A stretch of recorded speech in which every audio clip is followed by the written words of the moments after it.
I designed this completely in After Effects.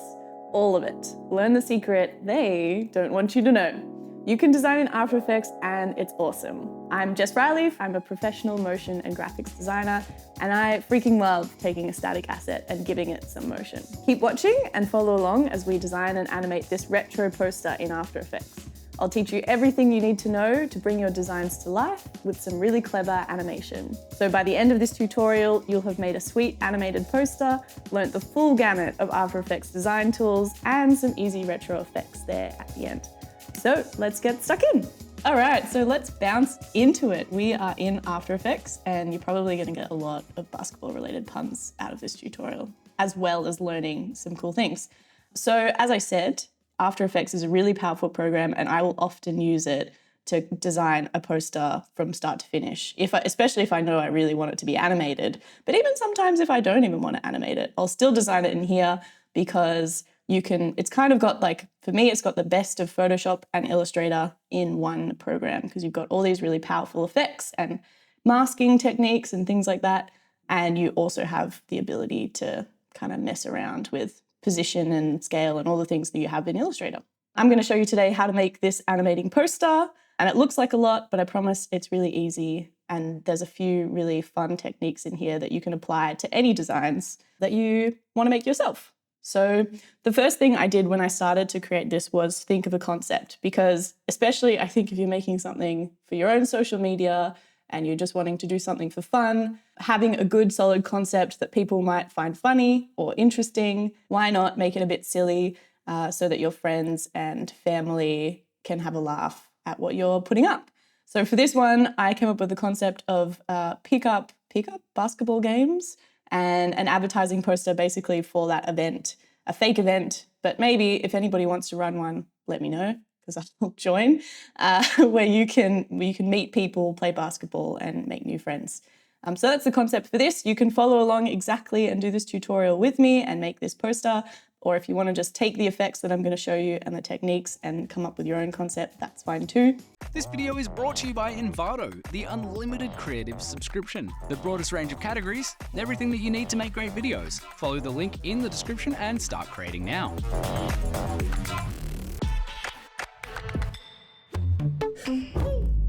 I started this with some quick sketching, some thumbnail sketches to kind of get the idea flowing. And I decided pretty quickly that I wanted a composition that was basically this. Big basketball in the center, the details for the poster down the bottom. We've got our logo for our fake company, Ball for All, up here, and some kind of big eye-catching design that references these kind of Nike sport ads that are a bit vintage, but still, I think there's kind of that, when you add animation, you get that real grunge effect brought into the modern era. So let's look at how we would start to make this now that we have our kind of base idea of a design down. So I'm going to start completely fresh. So let's start a new project. We'll save our old one. And if you've never opened up After Effects before, when you open it up, this is basically what it'll look like, except I have these two plugins here, which are a pretty core part of my workflow for the most part, Motion 2 and Ease Copy. Ease Copy is free, and I would highly recommend you get it because I use it almost every time I lay a keyframe. We're going to make a new composition, and we'll call this O1 Pickup Poster. And this is our dimensions here of our canvas, like in Illustrator or any other program. It's in pixels, always in pixels here, and I've made it 1350 by 1080, which is like Instagram's portrait size. So I usually make my posters in that, or like whatever the ratio of A4 is. And we're going to make our comp duration 10 seconds and our frame rate at 25 is perfect. So here is our nice little comp. We've got it appearing up here and our timeline down the bottom here.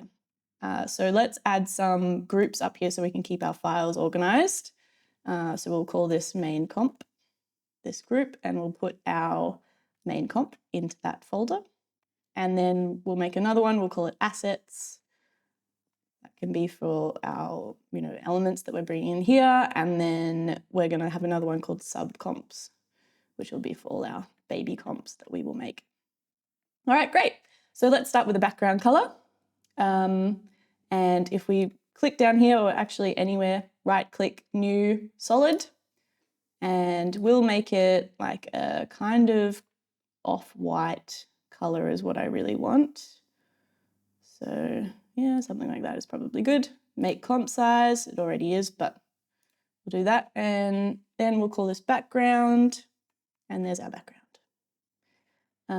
Easy peasy. One thing that I think is important when you're designing fresh in After Effects rather than using another program is to work with some kind of grid system. Sometimes I will just use the title safe action to keep everything aligned, but because this is a poster and there's going to be a bit of detail in it and a lot of movement, and we're wanting to make a loop, I'm going to actually make a bit more of a grid in here. So I'll show you a really quick way to do that. We're going to make some more solids. So you right click again, solid, and I want some columns basically across like you would in, say, InDesign or Photoshop or something. So I'm going to divide this by, I think maybe 4 columns is good. So if you put in a backward slash of 4, then we're dividing that number 1080 by 4 and hit OK. And then, well, actually, that's also why we're here, Command-Shift-Y to re-edit that solid, by the way. We'll change this to a color we can actually see. So now we have that. I'm going to duplicate it 4 times to get 4 solids. And then just like in all of our other programs, we have an align panel in After Effects as well. And if you can't find it, go to Window, and it's the first one here, and you can bring it up. So we're going to select one of these solids, select another one, move it to the edge of the comp, and then select them all, and we can distribute just as all your other programs are.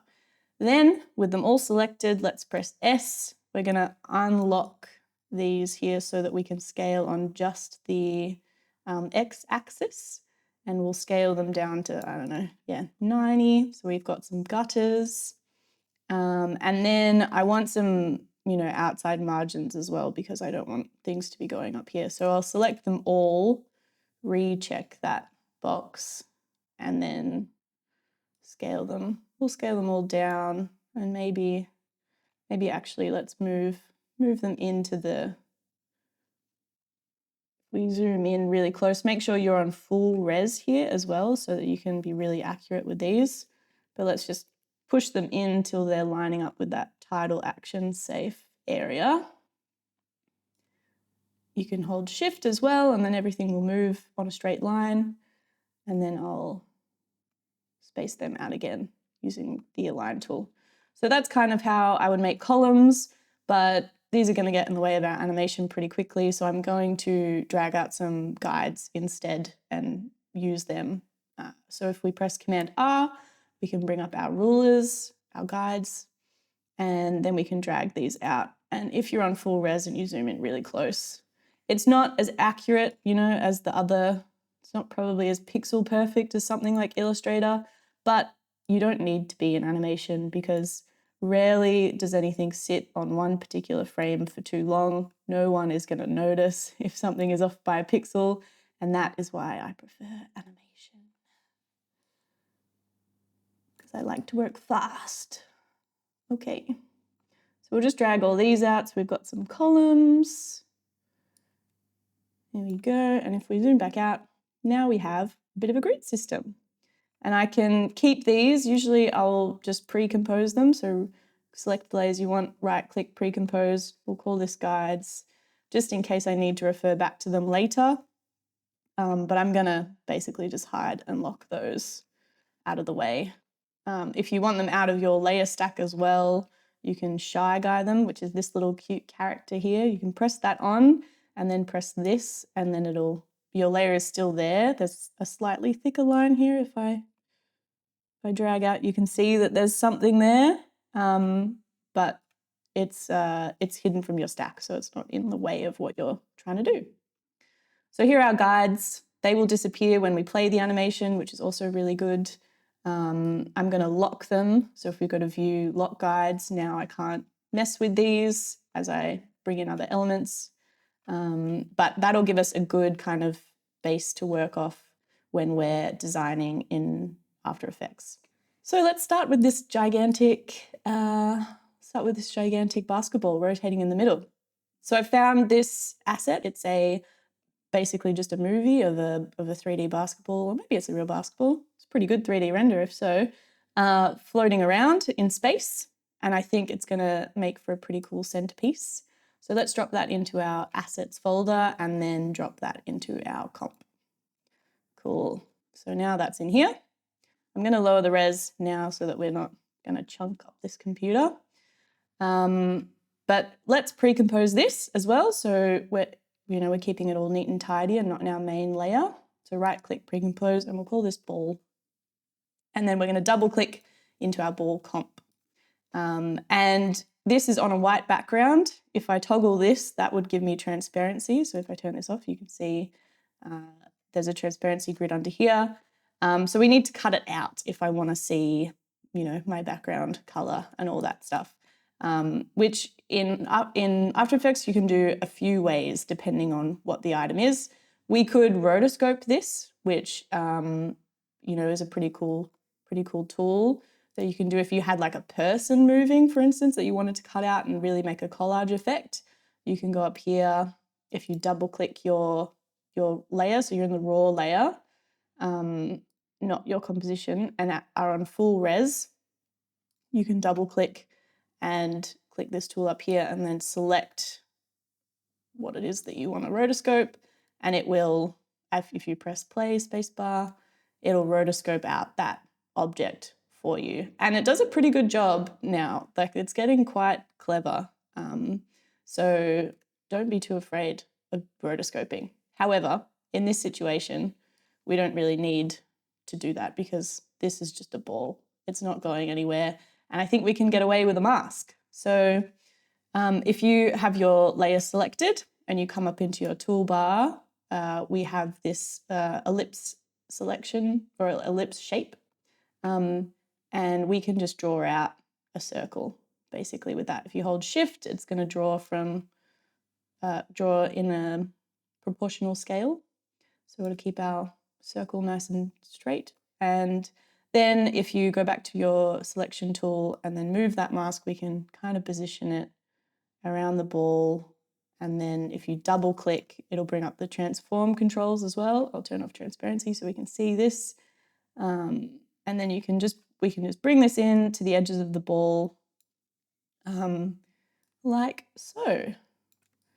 And, if you didn't have access to an asset like this that's moving, you could also just use an image of a basketball. In this case, I think that would look just as effective, or maybe layer a bunch of different images too, so that's kind of more like a stop motion effect. But that's pretty damn easy to, there you go, cut something out with a mask. There's also, the mask is pretty powerful. There's a whole bunch of traits down here. We can subtract that mask. We can intersect, which won't do anything in this case. We can feather, oops, if I could go back to add, we can feather this mask so that it, has an angelic glow. And we can also change all sorts of things, the mask expansion. So the mask tool is really powerful. We can also animate the mask path.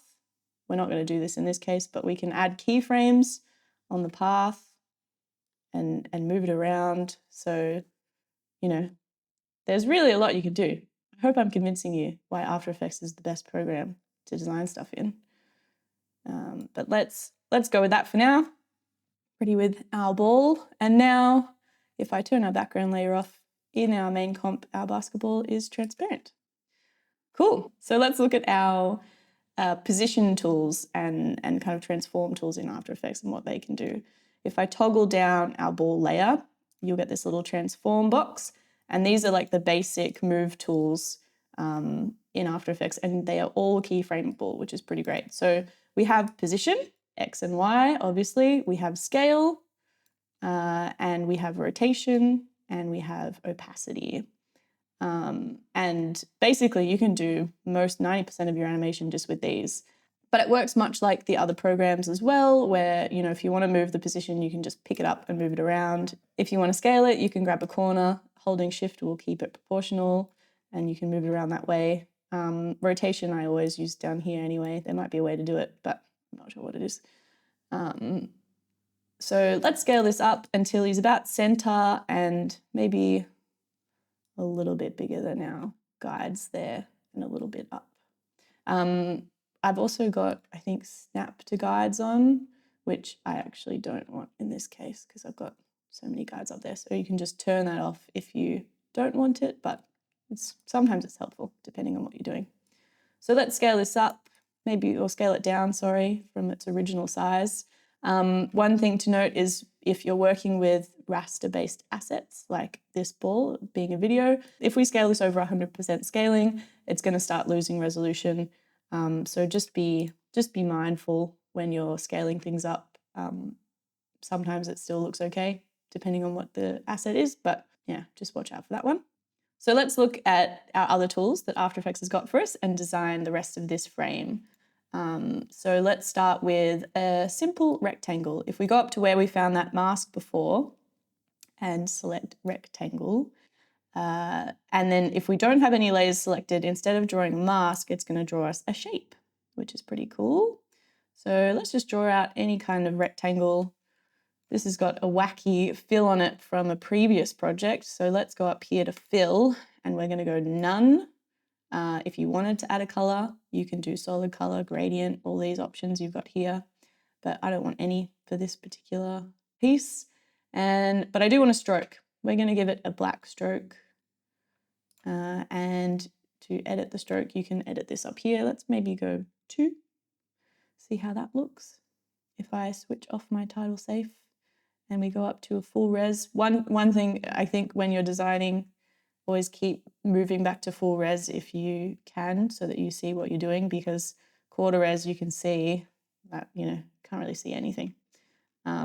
So there's our little box. This is its center point here. So if we were to bring up, say, the rotation R on the keyboard, it's going to rotate and move from that point, like quite similar in Illustrator if you're familiar to the point there that you can move around the little guide point that they have there. But we can move this as well, and there's a few ways to do it. This tool here, the pan behind tool, you can select that and then you can pick up this point and move it wherever you like. You can set it, you know, over there. But if you want it exactly in the center, we can right-click the layer that you want and then go to Transform, Center Anchor Point in Layer Content, and it will center it. I also use Motion 2 to do this all the time. It's got these nifty little tools to put it in whichever corner you like. So that's our rectangle. Let's bring it kind of over this way. And we're going to open up its properties. If you press U twice on the keyboard, it'll open up all the properties on an element.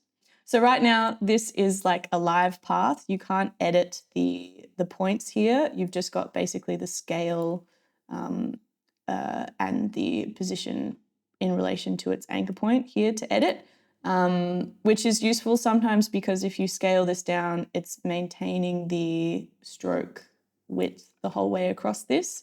Whereas if we were to change this, or if you were to scale, for instance, using the transform tools of this whole shape rather than the rectangles tools, you'll see, actually maybe I'll bump the stroke up so we can really see. It's going to distort that stroke using these ones. So sometimes it's useful to have the path stay as this live path so that we can move it around and not mess up our strokes. But other times you want to be able to edit this path manually. So here we're just going to right click and convert to Bezier, which will turn this shape into basically what you have in Illustrator. And there's a couple of key differences which we'll show you along the way, but this is a very important tip. So we're going to right click this and go convert to Bezier path. Bezier, such a cool word. And now we have points like you do in Illustrator that you can select and move around at your leisure. But just a warning, you can't go back to that shape again once you've converted it to a Bezier. So now that's a Bezier path, which is great. We'll call this layer box, text box maybe, because it's kind of housing our text. And because we've slightly augmented that shape a bit, its anchor point is off center, so I'm just going to recenter it with motion 2. But again, it's here if you want to do that way. And if I switch back on title action safe, maybe I want it to kind of sit on that line there. Sweet, so we've just made a box and we've looked at the shape tools that we have here. So again, it's all up here. If you can make all kinds of shapes, you can edit the fill and the stroke of that shape, and you can also mess with all of its properties down here. You can do the fill and stroke details down here as well. If you wanted to add dashes, you can do that here. If you wanted to change the, the joining of that stroke, you can do that as well. One thing that I guess is the big difference from Illustrator is if this path is already closed, it can be quite difficult to open that path. If you wanted to, say, delete this point, this path is going to stay connected to whatever other points are there. It's not going to just disappear like it does in Illustrator. So that is one kind of annoying thing about After Effects. But other than that, I'm fully sold. So here's kind of our basic text box. Let's chuck some text in it. We're going to go up here to our text tool and just select anywhere in the comp, and we'll create a text layer. We'll call this Pick Up Games for Singles and Friends. Friends. And we're going to make this a font that I like to use, which is installed. New Haas Grotesque. Maybe something medium. That looks pretty good. So for retro posters like this, you're pretty safe to go with a font that is a little bit like Helvetica, but not Helvetica, I think. We can scale up our text here, the same in any other program, by dragging this, and we can also adjust the kerning here. So tight kerning looks good, I think, and we can adjust the leading as well. So I'm going to go with some pretty tight kerning and some tight leading, and then if you don't want to mess that up, we can also scale up the text here. And because it's vector, it is not a raster-based item, we can scale this up as much as we want, and it will retain its nice crispiness. Cool. So let's chuck this right down. I don't know. We're going for something really fun here today and a bit crazy. So let's do that. Maybe actually it should line up with that guide, so we're halfway across. We're using our guides. I didn't just make them for fun. Cool. Something like that works for me. And then we're going to add the details that we have as well. So we had every Friday. And I'm going to make this a fun font because why not? Serena. Maybe this one. Yeah. And I'm also going to drag out a horizontal guide here to line up these pieces. And we're going to add some address details, because I think what often really sells this style of graphic design particularly is these tiny little details that are splattered around the poster. So just for the sake of argument, let's put the Envato office in Melbourne. So it's 551 Swanston Street, Carlton. And we'll make this that same font we had before, but maybe just a regular. Swanston. And just to be clear, don't show up to play basketball at the Envato office. Everybody will be really confused as what you're doing there. I don't know, they're friendly people, so they might not turn you away, but Melbourne, let's just put Melbourne there as well and kind of give that, it's better if it's a little bit chunky, I think. So I'll just adjust those in. And lastly, who do we call if we want to join? Call now plus blah, blah, blah, 333 555. Also, don't call this number. It's not a real number. All right. And then maybe we'll just make that bold because we want people to call. Maybe we'll say, call today to book, so that it just, if you're making text up, make it big enough to fit your design. That's a good piece of advice I have for you today. All right, cool. So how does that look? If we turn off our guides, you can go command colon, the same as, I think that's the same as Illustrator, to kind of look at what we're working with. I'm pretty happy with that. That'll do. Let's take all of these text elements and our text box and pre-compose them, and we'll call this text detail. Fabulous. So now we have that. I'm also going to turn on this collapse transformations or continually rasterize button, which in this case is just going to mean that if we scale up this text past 100, it's going to continually keep looking to the pre-comp for the rasterizing data here, rather than imagining that it is one flat layer and then giving us a really pixelated look. We want to keep that text nice and crispy if we want to scale it up. So that here will do that for us. Okay, so we're going to turn that little collapse transformations button on, and I'm going to use the pan behind tool to kind of move this anchor point somewhere near center. So there's our text. We've got our ball. Let's do a gradient fill up the top. This is really starting to come together. We'll use a rectangle like we did before, and I'll just drag it out to be, let's make it the full comp size so that we can animate it later. And we're going to go up here, click this blue fill and add a fill. But let's make it a gradient is what we want. And then you can edit the gradient up here if you like, or you can also toggle down into our details here and go, where are you? Colors, edit gradient. And let's make it like a cool red color because we play basketball seriously if there's red. I don't know. Okay, we'll hit OK. And then we can edit these. This is, going the wrong way and it doesn't look very good this way. So we can edit this using the start and end points. So this here is our end point. This here is our start point. We can move this wherever we want to kind of adjust this gradient as we please. So I'm going to have it coming from the top.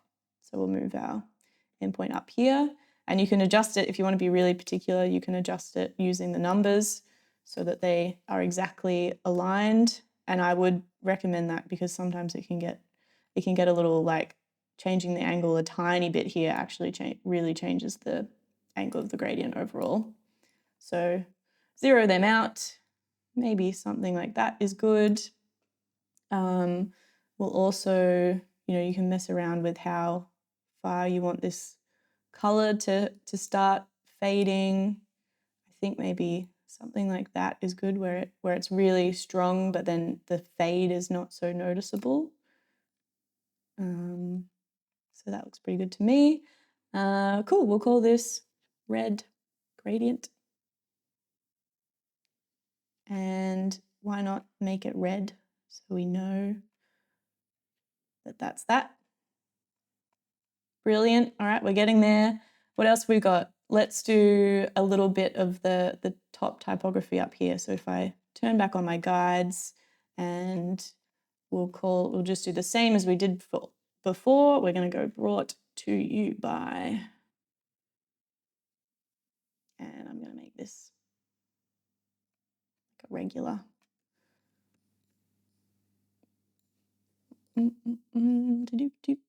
Making a poster. Having lots of fun. Brought to you by, and then let's make a little logo for this ball for all situation. So I'll just duplicate this text and double click it to change it ball for all. And if I drag this over, And let's change the font. I really like this font, Euro style. It's a bit, it's a little bit retro, but kind of in a techie way, which is fun. Let's go medium, demi-oblique. Yeah, something like that. So it's noticeably different from our other text. And let's add a little, we're gonna add a little pill shape around it. So if we go to our rounded rectangle tool and then drag that out, oh, that gradient actually kind of looks a bit cool, but no, turn it off. If we toggle down these properties, we can adjust lots of things in here. If it's not a Bezier as well, you can adjust the roundness of this shape. So I quite like it to be really pilly. So that is fine as it is. But then to really kind of finesse this, I could just move it around like that, or I could convert to a Bezier, get my selection tool up, and then move these points as well if I wanted to like really bring them in like that. Maybe that's too close. Bit of space is good. We'll call this pill, and we'll pre-compose this for later as well. All for all text logo. We'll name it that. I like using all caps for everything as well. I hope you don't find that aggressive. Some people do, but I prefer it because it's easy to read. Cool, so that's in there. Let's actually chuck this text in there too. So I'm just cut and paste it in there. And I'm just gonna make sure that these are also aligned. You can align to comp or selection as well, like other programs. But I want to just align vertically those. And maybe I'm gonna parent also the text to the pill. So if you can't see these, go to columns and you want to turn on parent and link. And we'll just pick whip this to the pill so that now if I move the pill, the text is going to go with it rather than before where they were all individual. So that's a quick little parenting tip for you. I've just done it the other way. This way. And we'll just nudge this in, even though, I don't know, visually aligning something versus actually aligning something, you know, kind of looks better. It's not quite right, but it looks better if it's not exactly. Cool. All right. There's our top text. Okay, so let's make a new composition, and we're going to do that. We're going to do that rotating text around the center that says shoot hoops, catch feels. So let's make a new composition, and we're going to make this really wide, maybe like 4,000 pixels. Crazy, I know. And then we're going to create a new text layer, and we're going to write the text, catch feels, and a full stop, shoot hoops, and a full stop. And I can't really see this, so let's scale it up. And we're going to choose our same other font here, new Hands Grotesque display. I think I've got enough fonts already in this design. I'm really pushing it, I think, with 3, but you know, I can do what I like. And I'm also going to make this font the same red color. So let's actually go back to our project. And I'm just gonna, while we're here, let's tidy up these, move all these into our subcomps. Our red color in our gradient, let's grab this. So we're consistent. And in our subcomps, let's name, this is the comp we just made. Let's call this cylinder. Is that how you spell it? Yeah, cool. Cylinder. And we will make that text this color. Wicked. All right, now I'm just going to copy and paste this text until it is basically what we want is for it to be the length of this comp exactly, or pretty much exactly. So, oops, make sure my spaces are all there as well. Cool. So if I move this right to the edge, how are we going? Oh, we're actually pretty close. Now, the good thing about this type of designing as well, I know in university they told me never scale your text. However, I think in these kind of retro posters, you can get away with it. So I'm going to scale this. I've unlocked the dimensions here, and I'm going to scale it so that we get, actually what we want is to get a smooth loop. We want it to end with shoot hoops, not catch feels. So, because otherwise we'd have two catch feels next to each other. So then I'm going to scale it out. Look at this is crazy. Every time I do this, I feel like a bit naughty. But it is, you know, it's a cool design thing, I think, now to stretch type. Somebody's going to come at me in the comments for this. All right, we've got some type here. Now let's add an effect to get that cylinder look. So if we go into our effects and presets panel, which if you also can't see, will be up here in your window tab. And we're going to search for CC cylinder and drag this onto our text layer. And immediately you can see we've got this cool cylinder shape. So we can adjust the radius of this, which is going to stretch our text even more. So usually let's avoid stretching twice. But we can adjust things like the rotation in 3D space. So we've got X rotation here, we've got Y rotation, which is going to spin it around, and we've got Z rotation, which is going this way. And we've also got its position. So we're just going to move this rotation until we get something that looks, I don't know, maybe like this. It's going to go around our basketball. I also think this is maybe too narrow. So let's scale. We're going to make the radius bigger, and then I'm going to go back in. If we turn off this effect, you can press this little one to turn off the effect up here, or also down here. You can turn it on and off. And I'm going to add another line of text, and we're going to scale this even more. So let's go shoot hoops, catch feels. We'll add it to the end. And we'll scale the text down using this. So we're not scaling unproportionally. And we'll scale this up until we're going right to the edge. And the reason this comp is so wide and we're going right to the edge is because it's to create the cylinder, it's using the width of this piece of text. So if I was to, for instance, not scale that up and go have it be this and then turn our cylinder back on, we're going to get half a cylinder. So it's reading the whole comp basically to decide that. So you want it to go basically to the edge so that we have a nice even loop. We turn our cylinder back on, that's looking pretty good. That's more like it. Now, you might like these 3D effects, however, I do not for this particular tutorial. So let's turn, if we go down, toggle down into our shading here, we're going to turn down the metal to nothing. And we're going to turn our ambient, which ones is it? Yeah, we'll just turn everything down to nothing so that we have a nice flat color.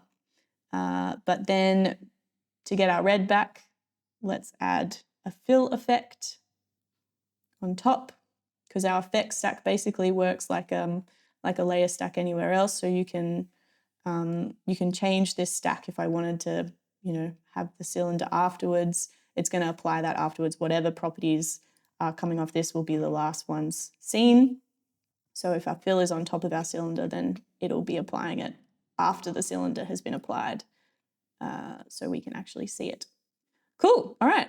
Now let's add some rotation keyframes to this Y. So if I think Y is the one we want it. Yep. If we want it to rotate, I'll just drop this down too. Cool.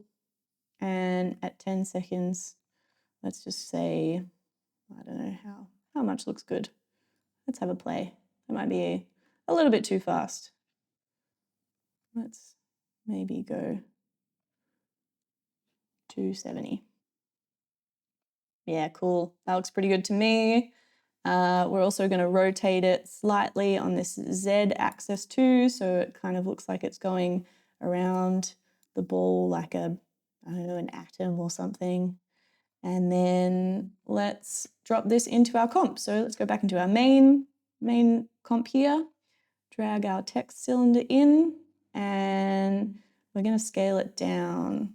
If I bring this to the top, I'm going to make it a different color as well so I can see it.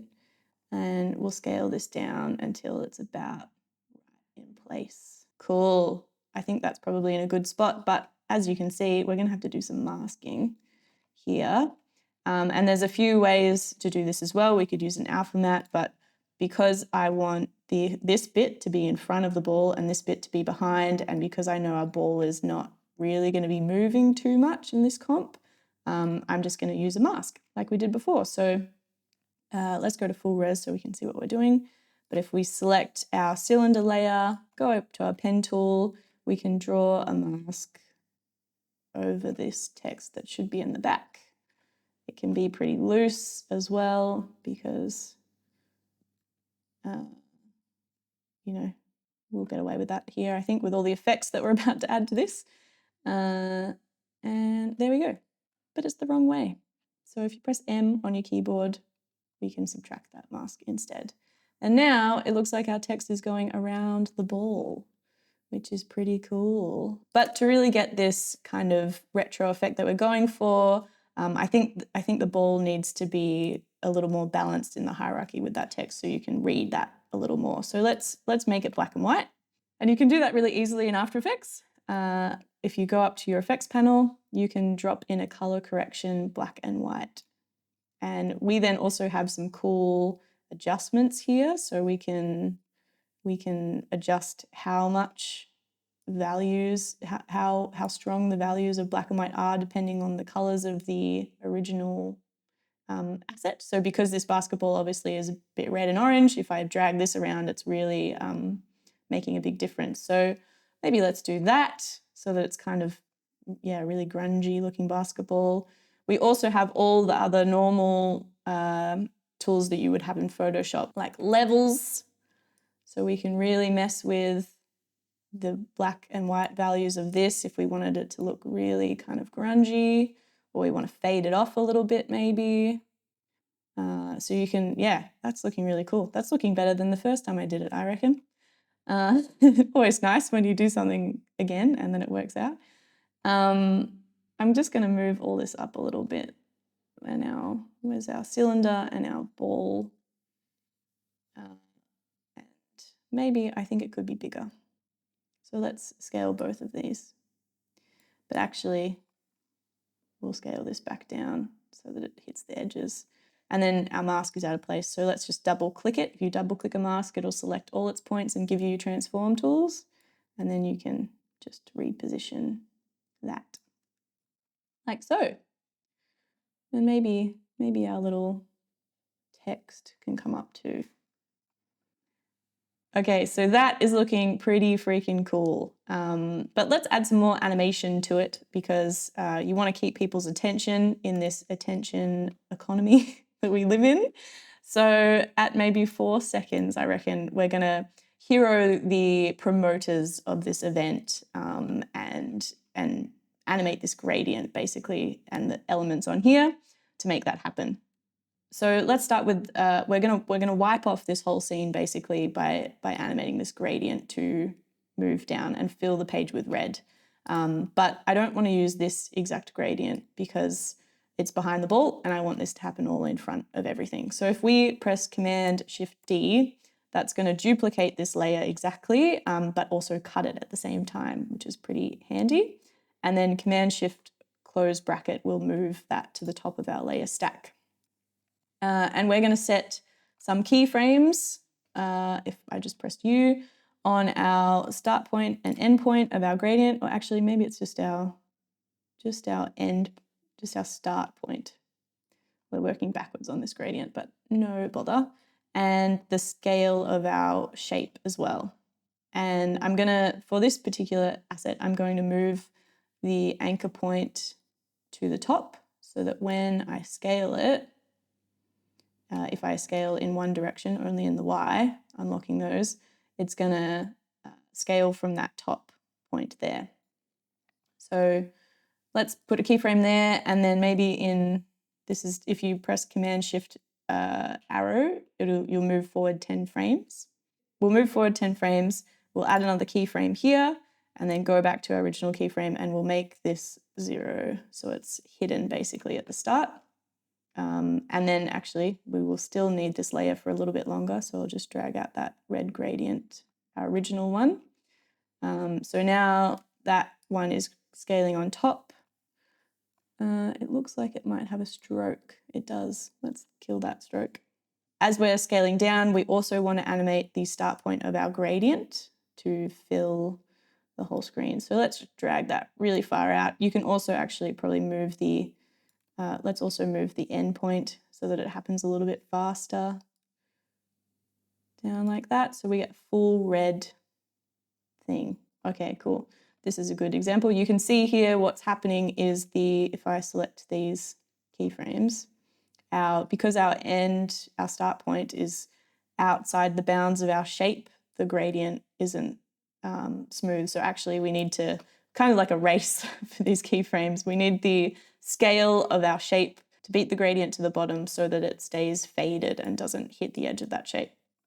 So we will actually probably use quite a bit of this end point keyframe. Maybe this can now come out, but let's not move him too far away because I think that will be the best bet. And we can adjust, maybe that top endpoint comes in a bit later than everything else. It was a little bit fiddly sometimes. Maybe this has to end here. You can see as well, I think you see there's a slight angle because I'm just dragging these around. So maybe go back in and 0 these out as well so that we know it's going straight the whole time. Let's add some easing as well. So if you select your keyframes and then right click Keyframe Assistant Easy Ease on that scale, and we'll also do it to these. Easing is basically controlling the velocity of the motion of something. So it's good, we can see this on the graph kind of more easily. If you select your keyframes and go here, it'll bring up a graph editor. So this is our scale property. So in our graph, the steeper the line, the faster the motion. So if we want it to start really slow, we can drag this point out and drag that top point out as well. Then it's going to start and end really slow, and through the middle go really fast. Versus, if we wanted a really slow start and then we wanted a really slow end in, we could also do it that way where it's a bit hard to see, I think, with the gradient that we have going on here moving as well. But that might be a way if the box is scaling down there really fast, then our gradient is not going to beat it to the bottom, even though the keyframes are landing at the same time, because their easing is different. Sometimes if it's not a property that can't be separated on its dimensions, you can use the speed graph, or you might just prefer to use the speed graph as well, but the same rule applies. The steeper the curve, the faster the motion. The flatter the curve, the slower the motion. So something like that. We can use ease copy. For instance, I just did that on the start point, but maybe I also want the exact same easing on the end. So I'm going to use ease copy so that it gets the exact same velocity. Ooh, that's nice and fast. Bit of offsetting. That might look good. Woo. Where that kind of starts to catch up. This probably can go down there. Anyway, you could play with that forever. I think that's probably pretty good. We've got this fill basically covering everything off. But we want to kind of have this motion be anticipated. So I'm going to put a little bit of keyframes. I'm going to put a little bit of animation onto the rest of our elements so that you kind of expect this wash to happen. So we'll start with our ball for all text logo comp. And if we hit P on the keyboard, this is where our gradient is coming in. So let's open up the keyframe so we can see. Maybe about this, doesn't have to be perfect. We'll set another keyframe, and then here I'm going to have this be moved down slightly, and the easing that we'll add to this Sometimes I'll use motion 2 to do this really quickly, but basically we want it to be a slow start and then a real hard crash out like that. Might even be too much. Subtlety is everything. Oh, I just did them both at the same time. Cool. I think it's not quite, see, you can sort of see that stopping before it gets fully covered. So we want that motion to keep going until it's disappeared.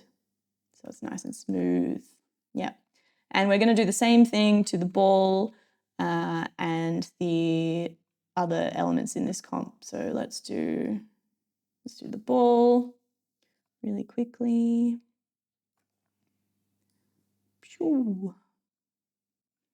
And we'll do the text detail, why not? So we're just going to move down a little bit. It's okay if they're different, slightly different amounts that they're moving down. I think that actually makes for a better animation if it's not completely perfect. We're going to take the easing of our ball for all layer, copy that, and then paste that using ease copy onto all of our comps. Cool. And let's offset it a little bit. The ball is the biggest element. So that's probably, if we're thinking about mass, it's the heaviest one. It's probably going to fall longest or shortest and the first thing to go. So I'm going to move that slightly in space, and I might even make that move a little bit further. Just kind of looks a bit cooler that way, doesn't it? And then we might need to extend the fall of all those things as well, just because it's not being hidden. Actually, yeah, let's extend the fall of all these things because it's not being hidden by it needs to basically end about where it's covered so we don't see it happening. Cool. All right, happy with that? Let's do this little logo in here. And I may have lied to you in the intro of this video saying that we could design this completely in After Effects. We basically can, but for right now, we're going to do one tiny bit in Illustrator and I'll explain why. So if we open up Illustrator, my second favorite program, it's pretty good. Let's make this the same size as our comp in After Effects, and we'll call it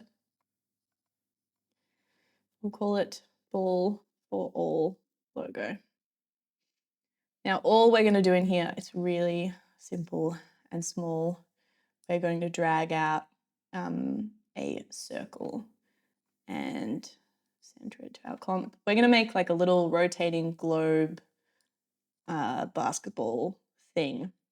We just need a stroke, so let's just go with that. And then we're going to put in some paths here, just across the middle.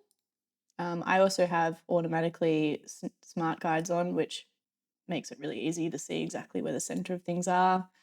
And then I'm going to, and this is why I do this in Illustrator, it's because you can do this in After Effects using a merge paths tool, but it's just a lot more difficult, and it's going to save us heaps of time to do this bit in Illustrator. And as I showed you earlier with the Bezier curves, you can't very easily get a open path from that curve. So if anybody knows how to do that, please tell me. That would be great. It's just easier to do this in Illustrator. So I'm going to open up our Pathfinder here, and we're just going to divide our paths here. We'll delete the ones that we don't want to these ones. Yeah, and to fix these kind of offset paths, I'm just going to open up our stroke panel and make sure that they're all aligned to the center.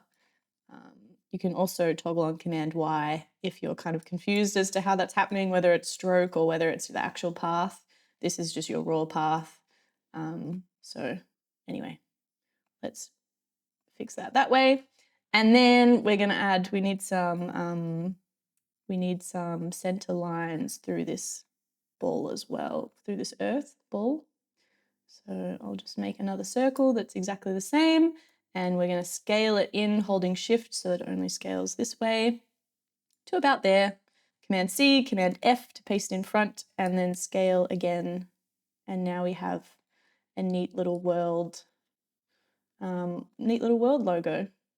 And what we want when we bring this into After Effects is actually we just want one of these paths here, just one side. So I'm going to press C to bring up my scissors and cut one of these shapes. So we know we have this path.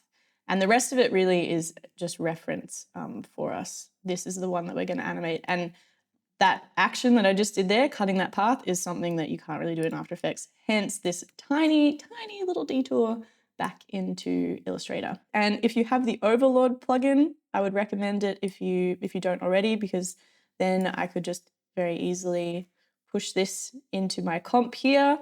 Bada bing, bada boom, very handy plugin. If you want to do it the manual way though, in AE, you just need to separate your layers first on what you want to move. So in this case, I would want this. This is going to be our main animated path. So we'll call this path. These ones here are kind of just reference that we'll later delete in After Effects. So I'm going to call this reference. I'll just turn that off so I can see what I've selected. And then all of this is the back of the ball, which is back of the world, globe ball. Anyway, it's the back. So you would save something like that and then drag it in manually to your assets folder in here as a composition, so that it retains those layers, rather than if you do it as footage, it'll just bring you in one layer all merged. Hit OK, and then our ball is in here with these elements. So I'll use this comp instead of our, let me just go back into our main comp and delete out our overloaded layers, because we do want it in a pre-composition anyway. And let's make the background of this composition. Just check out, sometimes when you make a new composition out of an existing asset, it might mess up your, existing frame rates and things like that. So, and it's changed my background color, so I can't see what I'm doing. I like to have a light purple so we can see. So let's use these layers. I'm going to turn on my title action safe and make sure this is centered to our comp. Pretty much, looks pretty good. And then we're going to create shapes from these layers. So if we right click and go create shapes from vector layer, then we will get our paths. Now we can delete these because we don't need them. We've got paths here that are editable now for us. So now we can move this. So it's really easy to do an animation like this. We've got our reference here. I might just even fade these back, T on the keyboard to bring up opacity, make them down to 60 or something, and lock them. And all we're going to do is animate this path over time. So let's just drop in a keyframe at the start, and then at maybe 10 frames ahead, drop in another keyframe, and then at 10 frames ahead, we'll drop in another one. And we'll go back to our first keyframe, and maybe I'll make this a bright color so we can see what we're doing. So that's our path there. And the first path we want is to be the edge of the ball. So let's grab, if you're in your selection tool and you draw a box, it's going to grab just that point, same as in other programs. Move that over, and then we'll just adjust these curves till they sit on that edge like so. And then the second keyframe that we had was its original position, so we'll keep that keyframe as it is. Then we'll add another one. We're going to move it to this first reference, and we're going to adjust these as well. This might be a little bit of a janky way of doing this, but it's the best way I know. I'm going to go ahead and continue to lay our keyframes 10 frames apart and copy our references. And you can watch me in fast time lapse.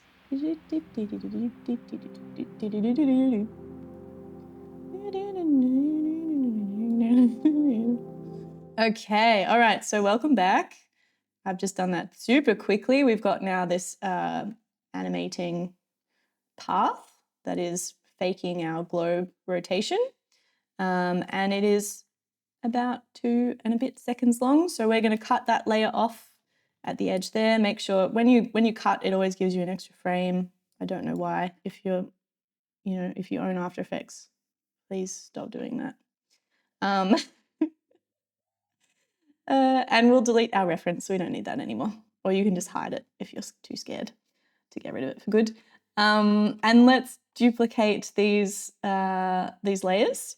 And to be honest, it's kind of a bit of trial and error sometimes, working out exactly how many you need. We basically want to get this so that we have, at some point in our animation, we have all of them lined up as our reference images look like. So if I put another one, there we go.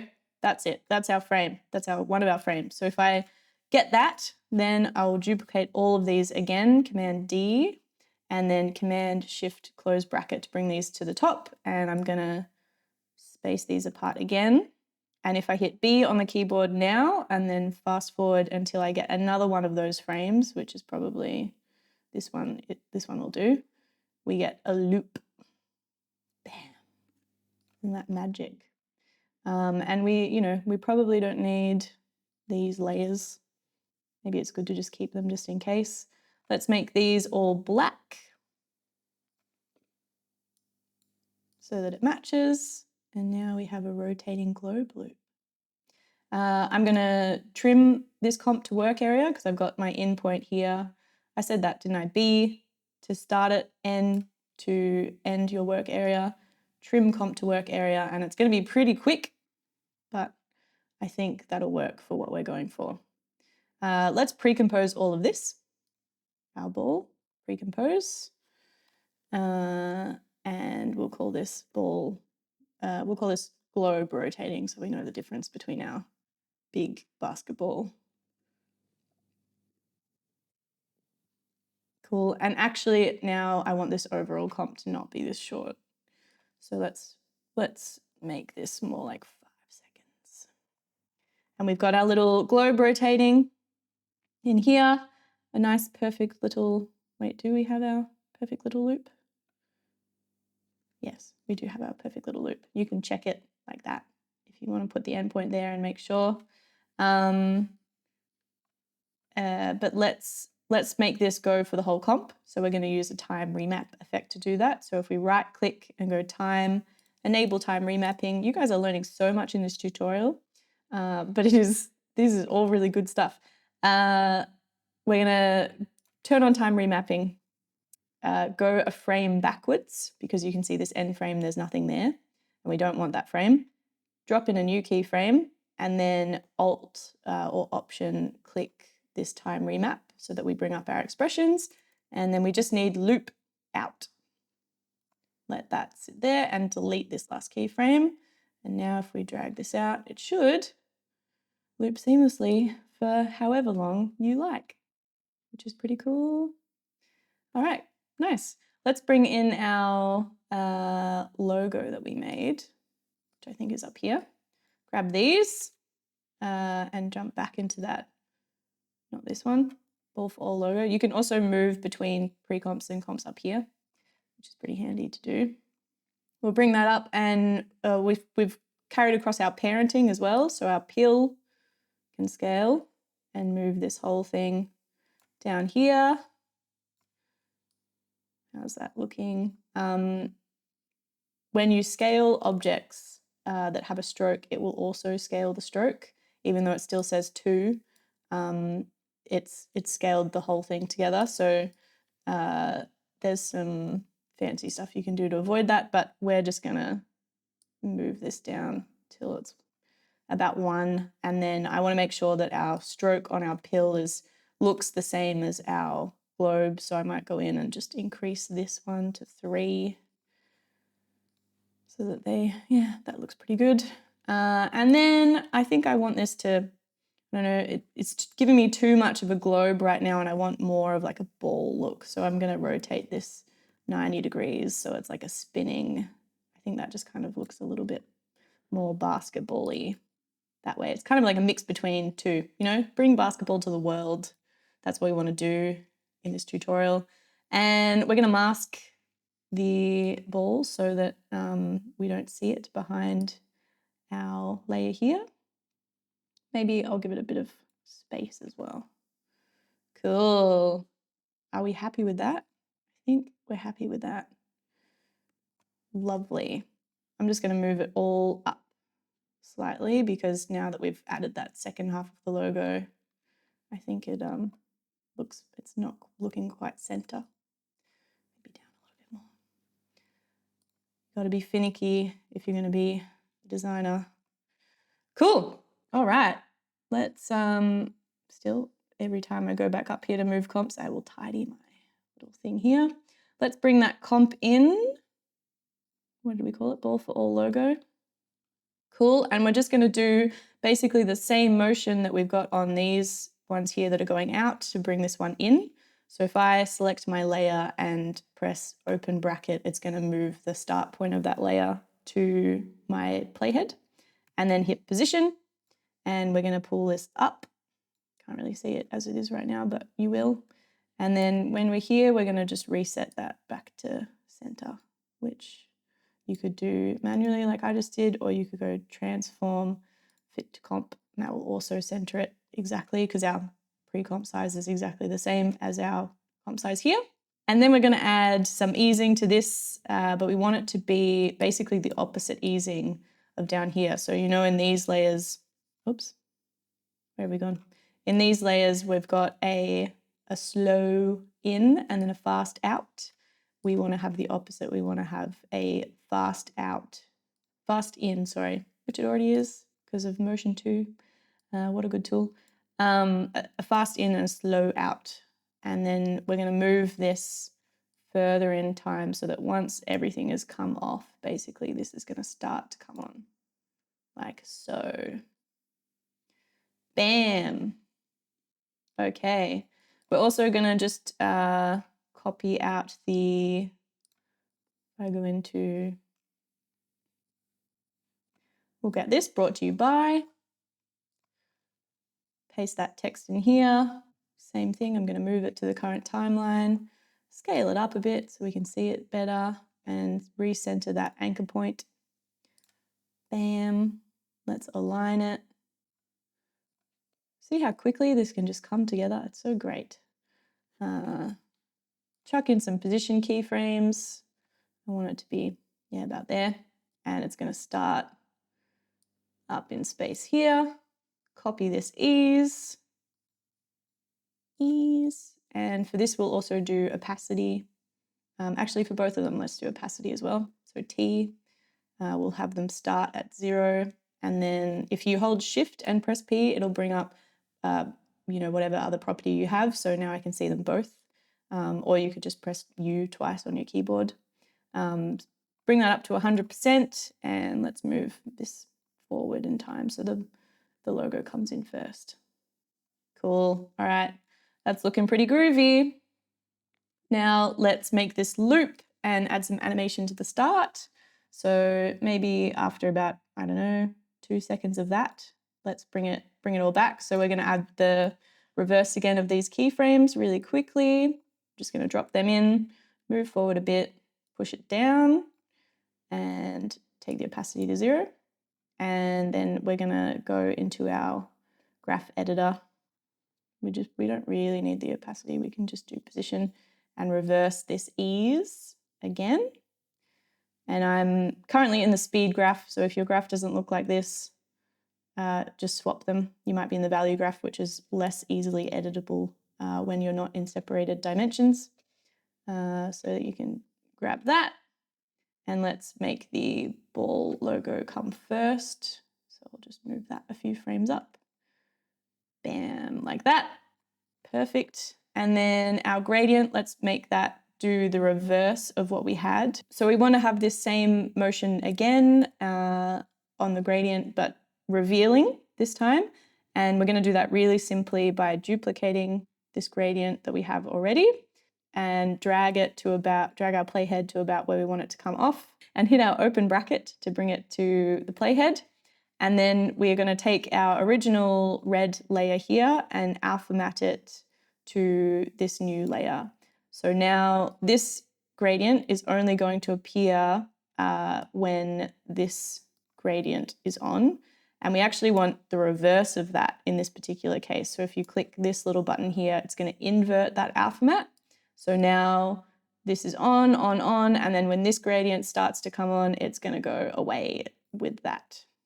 And if I was to like cut this layer, it'd come back because that layer is no longer there. It's just going to be, this layer is now going to exist only when this layer is not even on. So let's leave that on because we want to keep it hidden.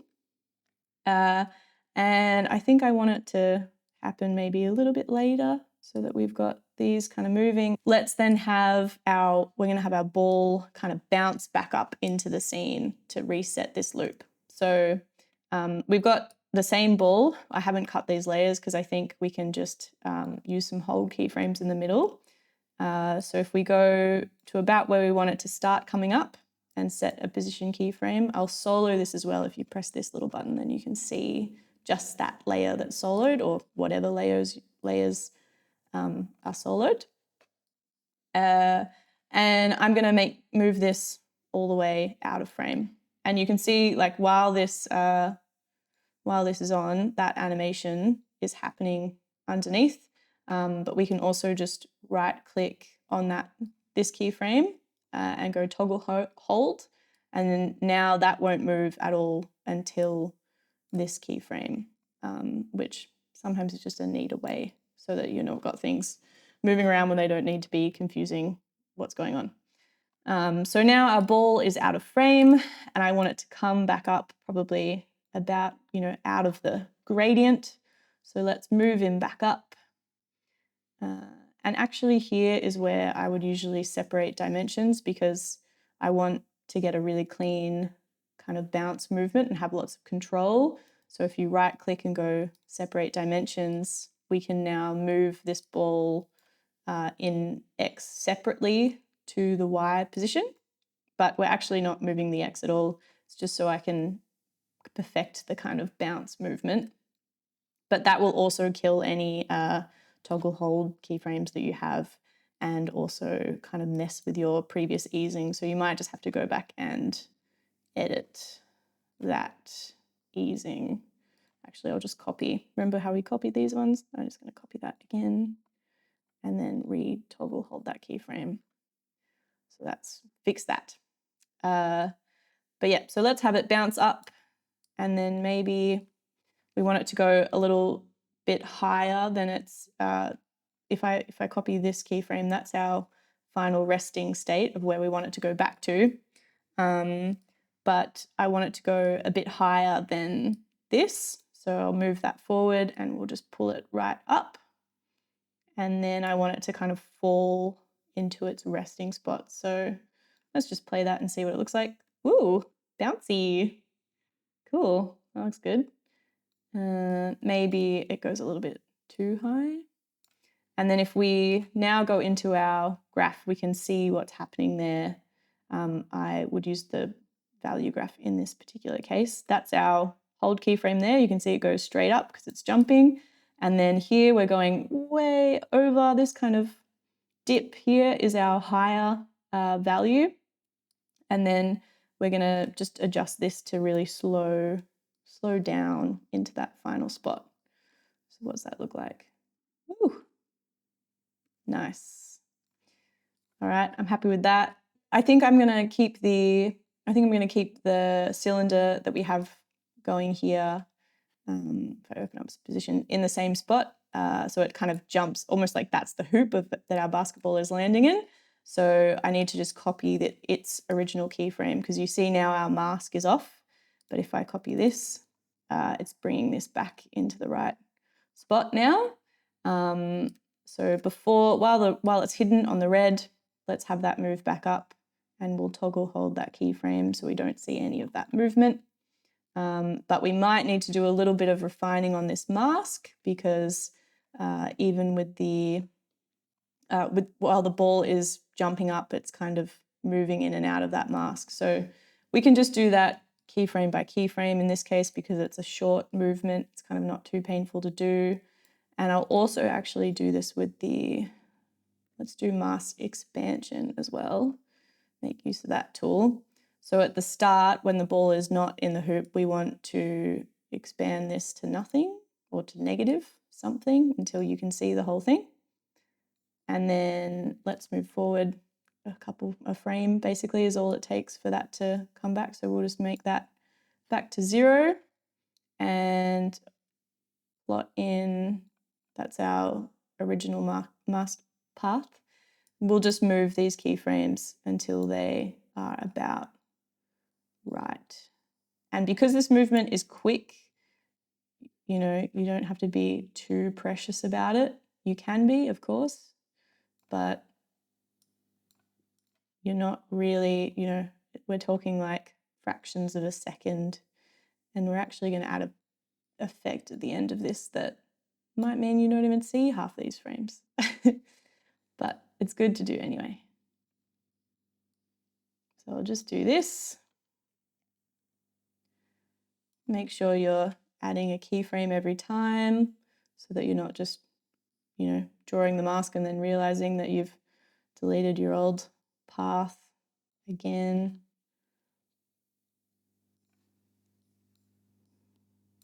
Some bits of animation are tedious. That's just part of the job. But it's also quite relaxing, I think, doing things like this.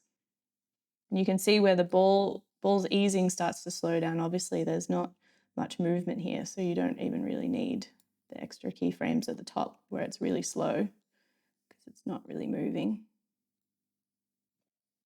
And let's just copy our start keyframe back so the mask isn't getting too distorted from where we started because we're close to the end. Here, you might even be able to just shift it in space basically to fix that. Cool. All right. Now we've got a nice clean jump into there, and I'm going to make probably maybe exactly as that motion finishes. What's that, about 7 seconds? That's the end of our loop. So we've almost got a clean loop here. But I think I want to bring this text in again separately, this kind of text detail. I'm going to do this with a bit of animation that's like really simple, but I think quite effective, where we're just going to hold keyframe a couple big movements. So if I've got a couple keyframes on position and scale, I have the last one maybe be, so this is our final resting. Let's do maybe 4 states, all about the same apart. And I'll move it till, actually, yeah, probably about here is where we want this to start coming on. So let's make this one like, I don't know, really big. Let's do rotation as well, why not? Rotate it and kind of have it off frame. So it's kind of snapping in is what we want to go for. I'll make all of these keyframes hold keyframes. Let's maybe make this, we'll keep that big. Kind of the randomness is what I think is good about these ones. It's like a, you know, like a kind of stop motion animation almost with this text. And then we'll center this and maybe we'll offset the rotation by a frame or 2 for that last one. So it comes in, and then we want to copy these final keyframes to the start of our comp as well, so that now that loops. Cool. It's kind of, I don't really like that like double rotation thing where it goes back. I think that looks a little bit like it's, I don't know, waving or something. So maybe I'll just, yeah, that's a bit better. It's a bit cleaner. So that looks pretty good there. We have to do our top gradient moving in too. So let's just we'll just do that at the start, I think, and save ourselves a bit of trouble looping that. I think it can come in here. So let's go move our start point and end point. We drop in some keyframes on those. And then you can also hold Alt and arrow key to move your selected keyframes. And then I'm just going to drag both of them up till we can't see that gradient. And we'll give it a nice curve. I'll use motion too to do it, but you can do it with the graph editor. We want a fast in, slow out movement there. Maybe a little bit longer than that. 15 frames or something. Cool. And let's also do this type. We want that to come on with our gradient. So like that, have it come on. Just doing this really quickly because I think by now you guys are going to be motion extraordinaires. Let's delay this a little. Offsetting the animation, always good, always makes it look better.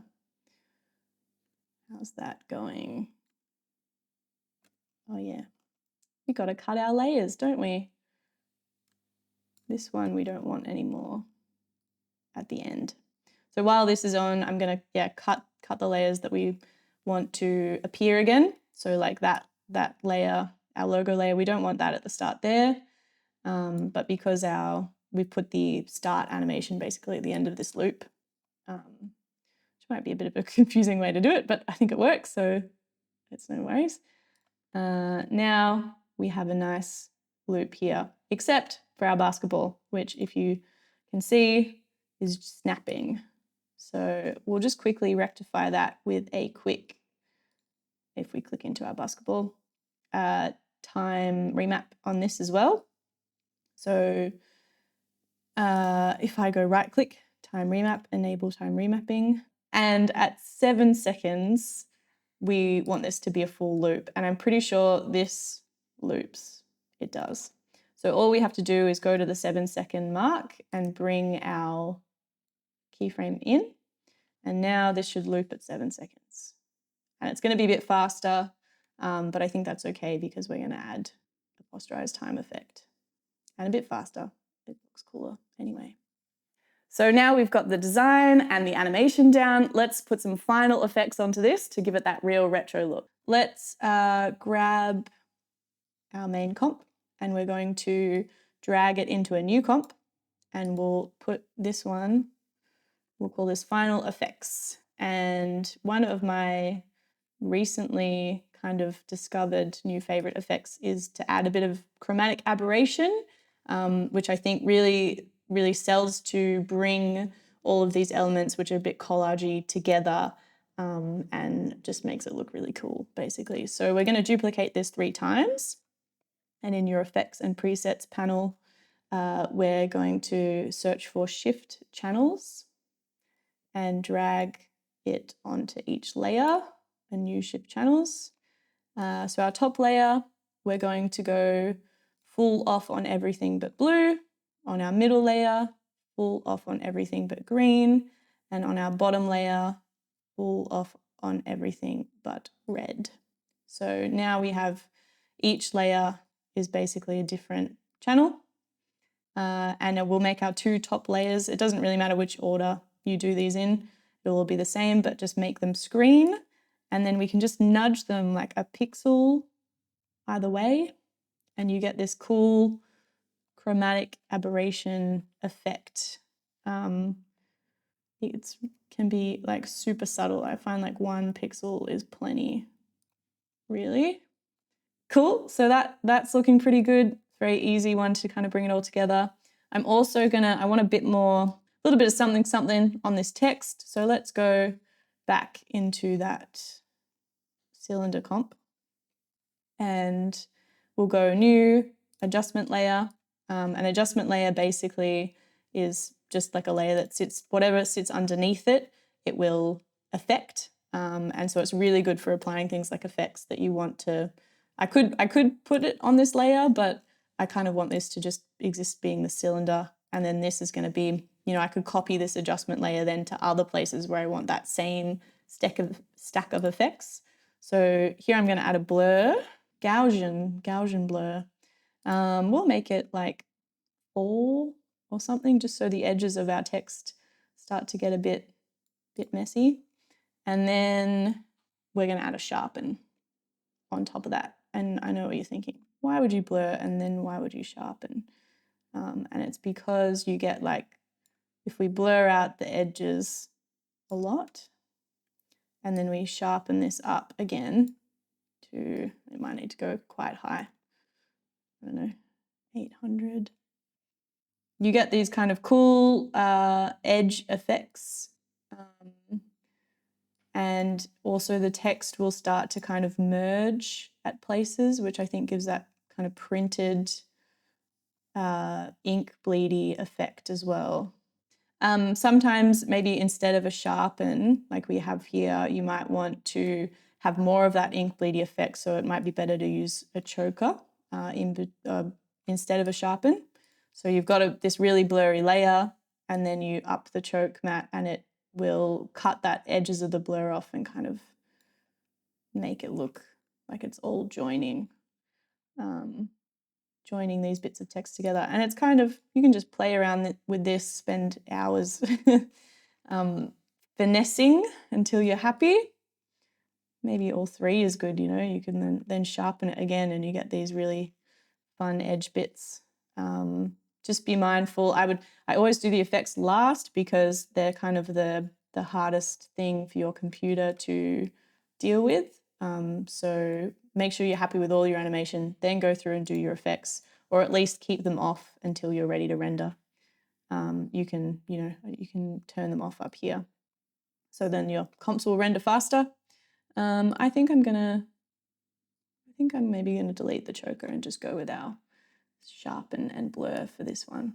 I think that looks cool. Give it some edge noise. And then lastly, let's add a posterized time effect on this. So back in our main comp where our chromatic aberration is, add an adjustment layer and a posterized time. We'll make this like 10. And then we know our loop is at 7. So let's set the out point to here. Finally, we're going to add just a top texture to this, which is this photocopy texture I have. It's just a PSD. Going to import that, scale it down and chuck it on a blend mode here. So like Photoshop, you've got all your average blend modes in here too. So I don't know what's going to look good. Maybe on full res if we can get away with this. Maybe a lighten. And then I'll bring the opacity down to something so it's not so visible. And then we have, basically then have a nice texture. It's a bit short, so I'll just time remap that as well. And it's not moving anywhere, so that's extending that layer out. But yeah, so that's our animation. We'll send this to Media Encoder now. So I prefer to use Media Encoder just so I can keep working on something else or, go away and just let it sit. But you can also render with the native After Effects render by going add to render queue. And it'll appear up here and you can set all the same settings. But let's do Media Encoder. I've got 2 here. Yes, that's fine. So here's our final piece. I think for social media stuff, I don't worry too much about the settings, as long as it's H.264, which is going to give you an MP4 at the end. And you could up the bit rate if you have a lot of noise in your design that is looking a bit crap. You can bring that up. But for this, it'll be fine. Hit OK. Save it where you need it by pressing here and then hit play to render. And you've got your final piece. Well, look at that. I think this piece has that retro athletic vibe, but feels like it belongs in the modern era with the little bit of motion that we added to it. I hope you got a lot from this video, and if you did and you enjoyed this tutorial, please consider subscribing. Until next time, keep ballin'.